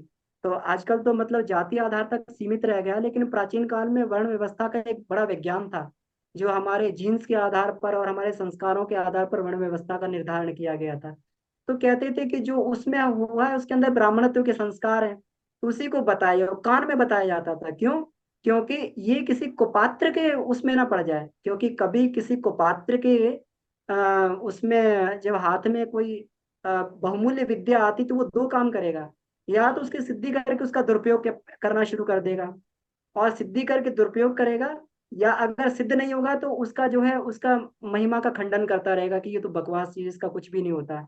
इसीलिए कुपात्रों से दूर रखने के लिए केवल जो है उस समय ये थी। लेकिन जब मध्यकाल का समय आया तो ये सारी विद्याएं वेद ये लुप्त प्राय होने लगे। उस समय संकटकालीन स्थिति हो गई। तो जैसे कहते हैं जब महामारी आती है, तो महामारी जब आती है तो ऐसा नहीं होता, जब छोटी मोटी बीमारी आती है तो लोग डॉक्टर के पास पहुंचते हैं, लेकिन जब महामारी आती है तो डॉक्टर घरों घरों में जाते हैं कि भैया आपके अंदर, आपके घर के अंदर कोई बीमार तो नहीं है, बीमार है तो दवा ले लीजिए, घर घर जाके दवा बांटते हैं। तो ये संकटकालीन स्थिति था जब गायत्री का अस्तित्व और ये वेदों का अस्तित्व संकट में पड़ गया था। वेदों को जो जला दिया गया था, नष्ट प्राय कर दिया गया था, ये तो भला उन ऋषि मनीषियों का जिन्होंने पुनः जो है वेदों का भाष्य किया है, स्वामी दयानंद सरस्वती, परम पूज्य गुरुदेव, महर्षि रमन, महर्षि अरविंद, इन सब लोगों ने जो अपने अपने भाष्य लिखे हैं, तो भला हो कि दोबारा हमें मिल गए, नहीं तो इस सबको जला के खत्म कर दिया गया था इनको। तो इसीलिए ये इतना इतना महिमामयी मंत्र है ये, कि इसकी महिमा का खंडन, और इसलिए इसको गुप्त रखने का आदेश था। लेकिन जब ये हुआ और ये कहा गया कि आज इतनी भयंकर विभीषिका है और इसको निरस्त किसी छोटे मोटे मंत्र से नहीं किया जा सकता, तो इसको केवल ब्रह्मास्त्र का ही यहाँ पे प्रयोग करना पड़ेगा। और गायत्री मंत्र जो ब्रह्मास्त्र के बराबर है, इसका एक भी उच्चारण अगर कर दिया जाए अपनी श्रद्धा से, तो इसका प्रयोग कभी भी निष्फल नहीं होता है, तो जरूर प्रकृति में परिवर्तन कर देगा। अमन जी, 24 अक्षर कैसे से बनते हैं? ओम भूर्भुवः सच अलग कर देते हैं? बिल्कुल। ओम जो है ये हमारा प्रणव है। ओम को प्रणव बोला गया है। हर मंत्र वो के आगे, प्रणव हो गया। हाँ जी, हाँ, हर मंत्र के आगे प्रणव लगाने का क्रम आता है। बिल्कुल। तो प्रणव हो गया। अब इसके बाद में भूर्भुवः स्वः, ये तीन व्याहृतियां हो गई। ठीक तो है। ये तीन व्याहृतियां हो गई। अब ये तीनों को अब हम इनको जो अलग करके फिर आगे आगे उच्चारण, जो गायत्री मंत्र के 24 अक्षर है वो चालू होते हैं तत् स वी तु व रे कैसे में। 24 बनते हैं, जरा अमन जी बताइए। हाँ, जैसे ये हो गया, तत् हो गया पहले, तत् स वी तु व रे तो एक है। नियम। तत् एक है। त अच्छा। और आधा त बनता तत्। हाँ। रे, नी, ये णी और यम इकट्ठा आता है, रे फिर नियम आता है, नियम। धा, गो, ते, व, स्य, धी, म, ही, धी, यो, यो, न, प्र, चो, द, यात। ऐसे करके आता है ये। 24 हो गए। 24 होते हैं। सुंदर। जी अमन जी, ये बीबा पांडे जी कोई हाथ रेंज कर रही हैं, कुछ पूछना चाहती हैं शायद आपसे ना? जी, विभा दीदी जी। प्रणाम भैया। जी सभी को प्रणाम। प्रणाम। सभी को प्रणाम भैया। मेरा एक क्वेश्चन चल रहा है हमारे अंदर, जैसे कि ब्रह्मा जी की स्फुरना से सविता और गायत्री की जड़ और चेतन की उत्पत्ति हुई, तो क्या हमें, जैसे विश्वामित्र जी थे, तो विश्वामित्र जी की ही शक्ति थी क्या मेनिका? मतलब उनकी ही शक्ति थी? अब जैसे कि इसमें और हमारा क्वेश्चन है, अब जैसे कि नहीं, हम लोग उनकी अपने शक्ति कौन थी दीदी? ये स्पष्ट नहीं हो पाया, थोड़ा सा आवाज मुझे कम सुनाई दे रही है इस विश्वामि मिनट में। विश्वामित्र जी की पत्नी जो मेनका थी, जो इंद्र लोक से आई थी, तो क्या विश्वामित्र जी की ही वे शक्ति थी या वे इंद्र लोक से आई थी? मतलब उनका कैसे हम समझेंगे, ये बात हमें हम समझ उसको में। इस तरीके से दीदी समझ सकते हैं, जब हम्म। गायत्री साधक साधना करता है या कोई भी साधक साधना करता है उसको सिद्धियां मिलती हैं। वो सिद्धियां क्या होती हैं? साधक के जीवन में माइलस्टोन का काम करती हैं, कि आप अपना जीवन में इतना आगे बढ़ गए।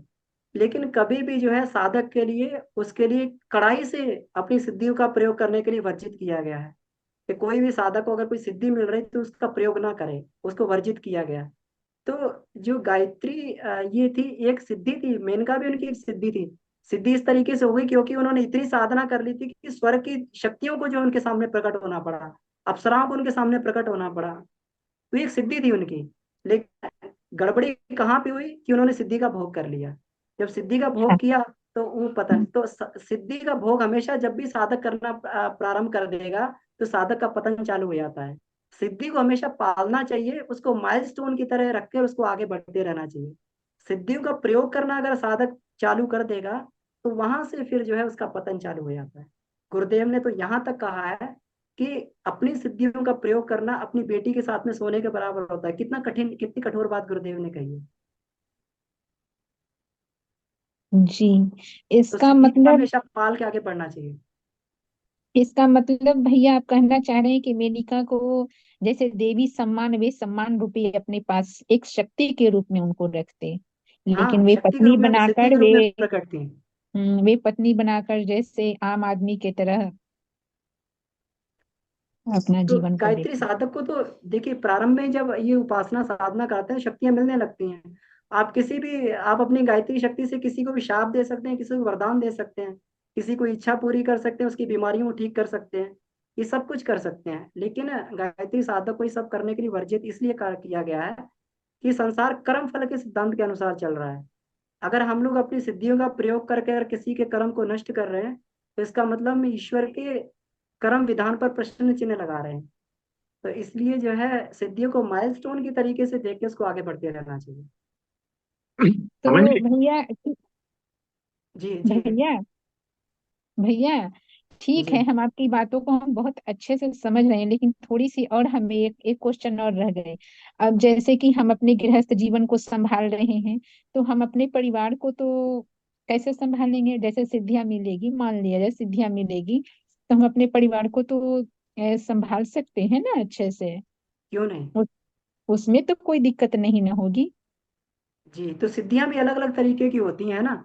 सतोगुणी हम्म, सिद्धियां होती हैं, कुछ सतोगुणी सिद्धियां होती हैं, कुछ रजोगुणी होती है, कुछ तमोगुणी सिद्धियां होती हैं। तो हम जी अपनी सिद्धियों को अगर आत्मिक उत्कर्ष में प्रयोग कर रहे हैं तो बढ़िया भी है। जी संसार के लिए सिद्धियों का प्रयोग करना वर्जित है। अगर आत्मिक उत्कर्ष के लिए सिद्धियों का, अब जैसे ये होता है कि जैसे मान लीजिए, अब किसी को उस समय जो ये जल पे चलने की और हवा में उड़ने की सिद्धियां थी, तो गुरुदेव बताते हैं कि हिमालय में इतनी कठिन ये रहती हैं, समस्याएं रहती हैं कि वहाँ पैदल चल के व्यक्ति जो है कैसे भी पार नहीं कर पाएगा, उसको कहीं जा नहीं पाएगा। तो वहां पर ऋषि लोग इन सब का प्रयोग करते भी हैं। जी भैया, ठीक है, समझने का और गहराई में पड़ी, बहुत गहरा बात है। ठीक है भैया, थैंक यू, बहुत जी बहुत जी धन्यवाद। अमन भैया एक चीज बताइएगा। जैसे जी अक्सर ये कहते हैं गायत्री साधना की जाए, ठीक।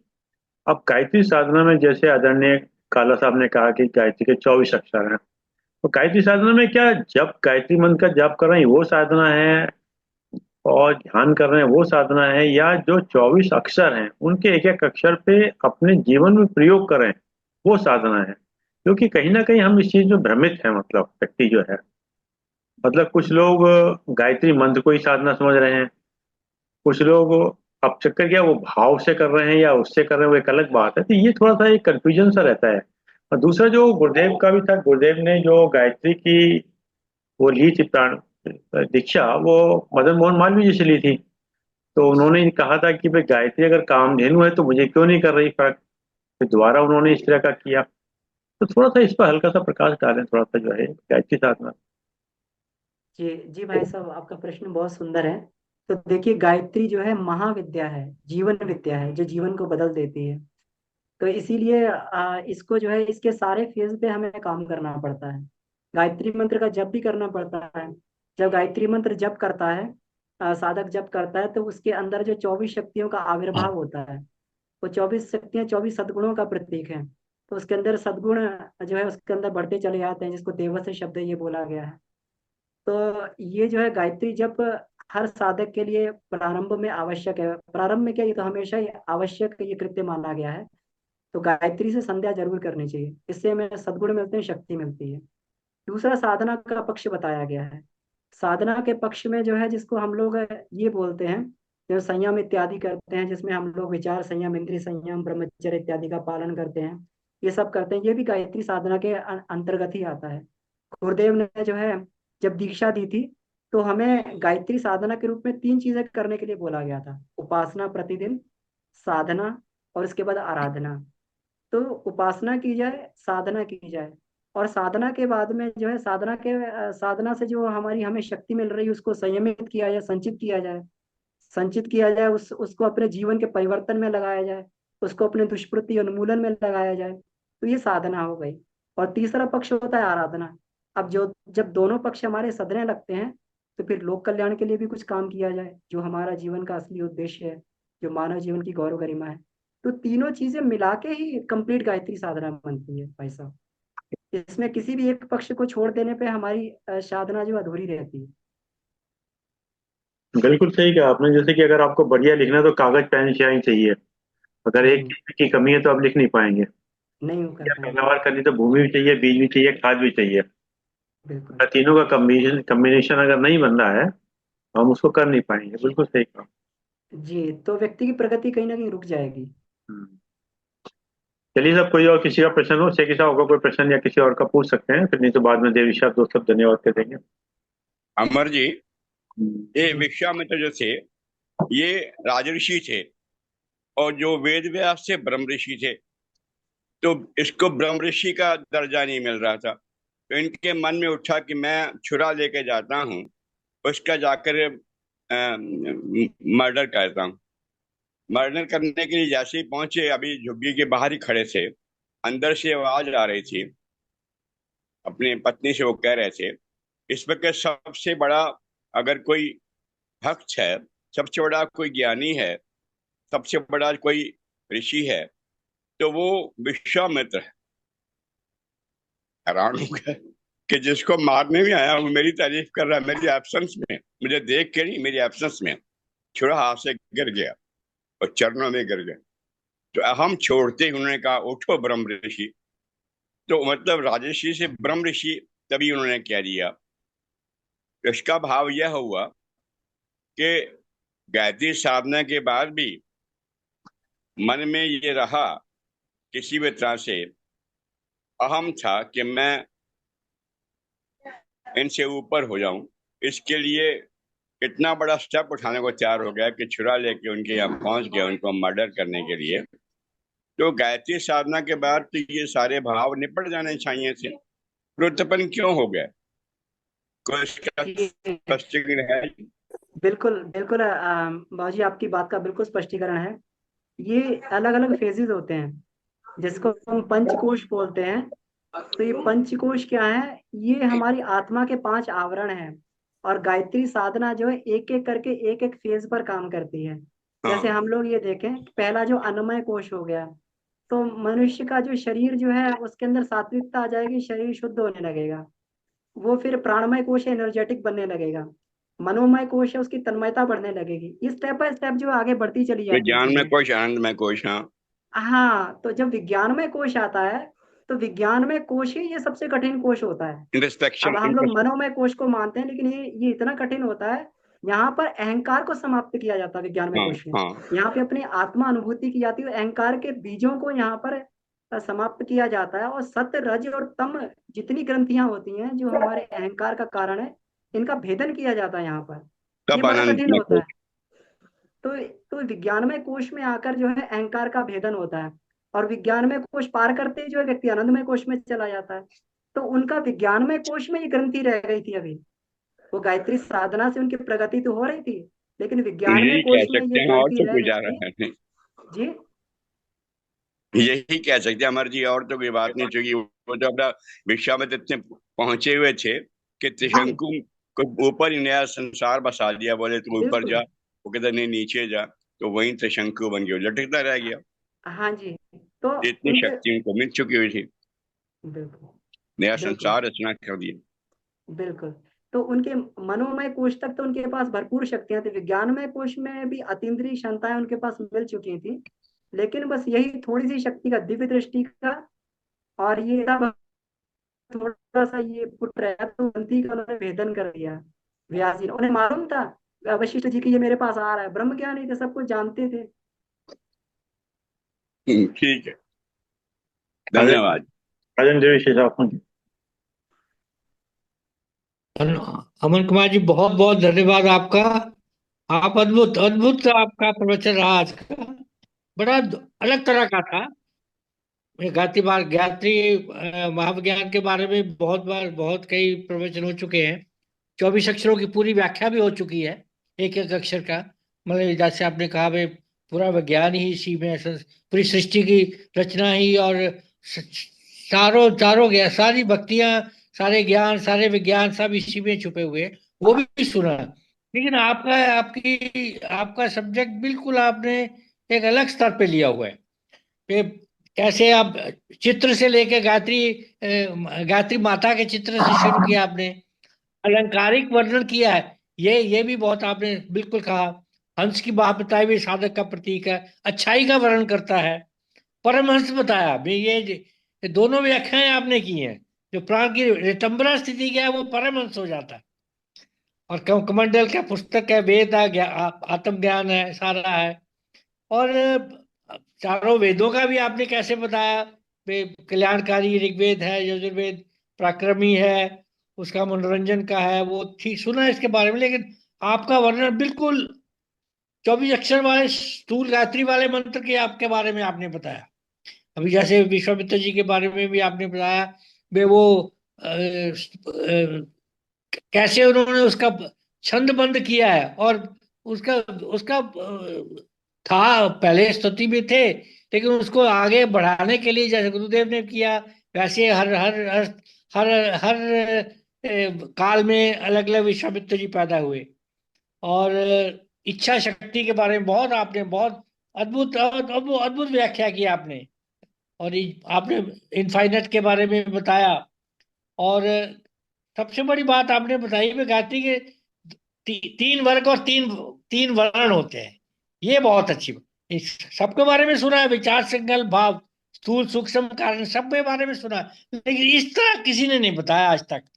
भाई ये तीन वर्ग हैं, स्थूल सूक्ष्म कारण, विचार, संकल्प, भाव, और तीन वर्ण हैं, रजोगुण सतोगुण तमोगुण, सब सबने बोला है। लेकिन इस भाव से कभी हमने नहीं सुना।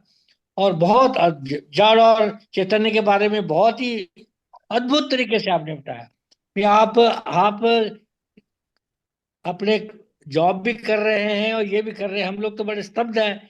सो ये देख के भी ये कैसे किया जा सकता है, सब कुछ संभव है। और गायत्री का जब अरविंद जी ने भी प्रश्न पूछे, और उसका भी आपने उत्तर बिल्कुल दिया आपने। मैं अनुभव की बात करता हूँ। जैसे आपने बोला भाई, गायत्री साधक को ये बहुत बार मैंने पूछा भी, कई बार आपने प्रवचन वालों से भी पूछा है कि मुझे ये उपनिषद सुनता हूँ, गीता सुनता हूँ, वेद सुनता हूँ, मुझे पर्सनली कभी मुझे लगता नहीं कि मैं कोई नई चीज सुन रहा हूँ। ये सब ज्ञाति साधक को ही अनुभव होता है। ये एक बड़ी अनुभूति है, एक अनुभव है, जो आपने आज पहली बार बताया है। और ये भी बड़ा अच्छा लगा आपको आपसे सुन के। और दोनों अंत में आपने उपासना, साधना, आराधना की बात की। और बहुत जड़ और चेतन पंचभूत वाला बात आपने देखिए, सारा ही विज्ञान आपने एक ही प्रवचन में दे दिया, कुछ बचा नहीं। सृष्टि की रचना से लेके आप पंचकोश साधना से लेके सब कुछ आपने बता दिया। बहुत बहुत बहुत बहुत धन्यवाद आपका। ये तो आपका एक भाग शुरू हुआ पहला। अगला भाग आप क्या लेंगे, अब उसकी हमें अपेक्षा रहेगी हमेशा।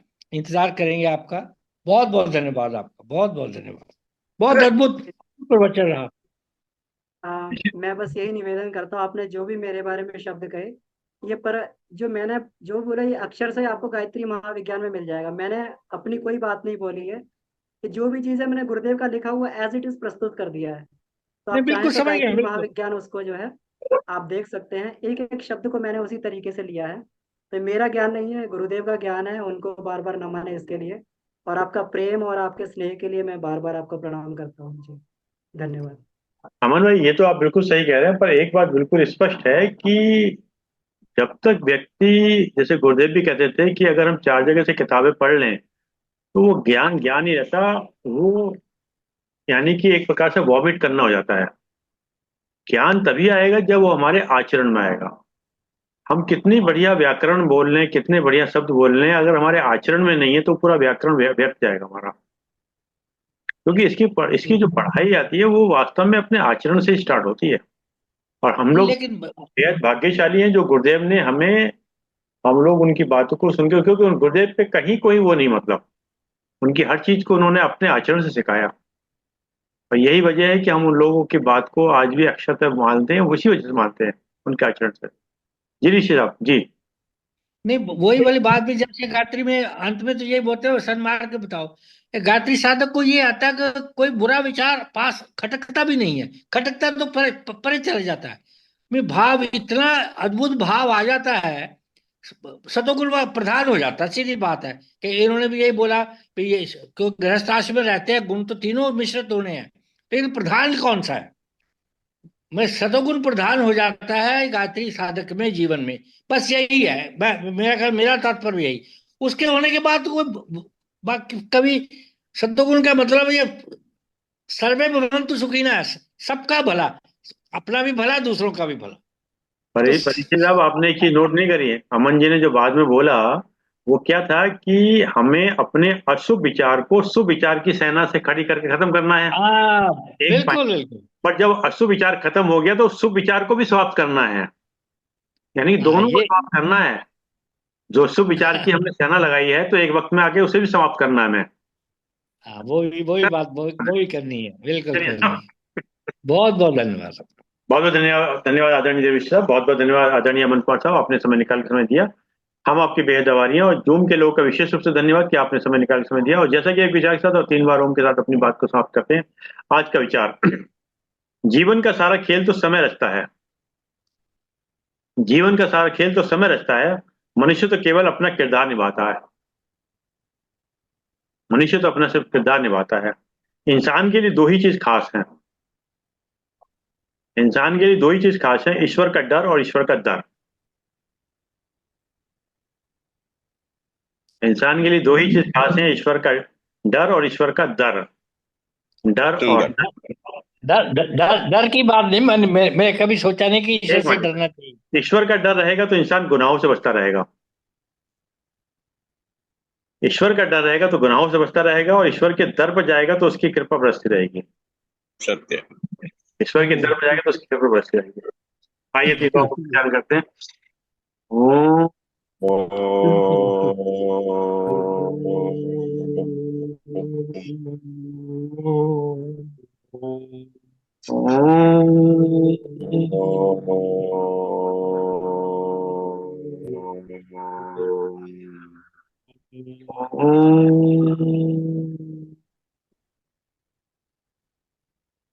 शांति शांति शांति शांति शांति। शांति। सभी प्रणाम, सभी प्रणाम।